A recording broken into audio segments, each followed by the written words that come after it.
निश्चित भाव में मत डाकिबा कथा कारण तांकर जो बाघरटा हेची तो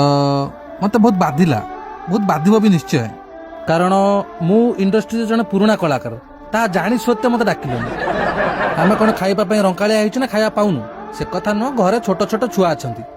सेमाने कहले बापा कहीं तुमको कहलेनि सेटा खराब लगे तो मु चाहिबी ओलीवुड रे ए घटना पई गोटे बैठक बसा जाऊ सबु मीडिया भाई मानू मोर नमस्कार आ मु किसी गुरुत्वपूर्ण तथ्य रखा चाहूँगी आपण मैंने जानी वर्षार मोर जो दिन किसी व्यक्तिगत झमेला होती से दिन वर्षा टी रोषेबास करूनी तो मत खाइबा टे प्रोब्लेम हो तो मु भावुली सभ्य अर्चिता मैरेज रे मते इनवाइट करेंगे आउ गोटे बन साथी करी खाइक आसबि किंतु से माने सेमिति कलेनी मो मैरेज बेलू से इनवाइट करथिले से आसी खाई पी जाइथिले किंतु मते डाकिलेनी ए कथा को मु खाली रे जीवाक देबिनी संसद रे निहात उठेबी सभ्य भाई को पाखरु मु केबे भी एक कथा आशा करनथिली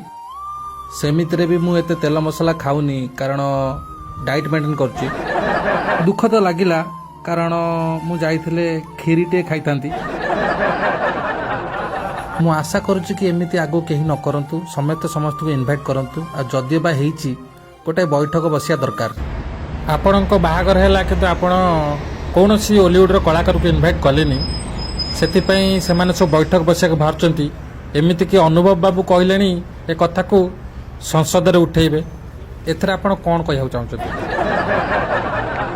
देख मु कह चाहू नी कि पचारच बोली कहूँ आपण मैंने तो सब जानी लॉकडाउन परिस्थिति केमती है जो थे कि सेपटे टे बजेट पलैला एबे भी 6-7टा बस वाला पैसा पाई ना सी आसिक डेली दुआर मुहर बस आमको कौन भल लगुच कि कौन करिया पैसा सर्टेज करा पड़ा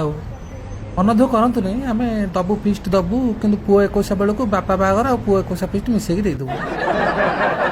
अनुभव महांती आपण कहतु मु गोटे गुरुत्वपूर्ण कथा उठा चाहूँ सर जोटा कि आज पर्यंत कहीं उठे ना ना उठेबेनी से उठाऊँ मोर कहर कथा एतिकी जे ओडिया इंडस्ट्री रे जो मैरिज होउची एबेकार जो मैरिज होउची आम सीनियर मानु के डाकू नांती कोन पे डाकू नांती आमे कोन नियर मुतिचु आपन को ए कथा कहया मागी जाइतला सर एटा गुरुत्वपूर्ण कथा से बाळ कथा हम सुनिया दरकार नहीं।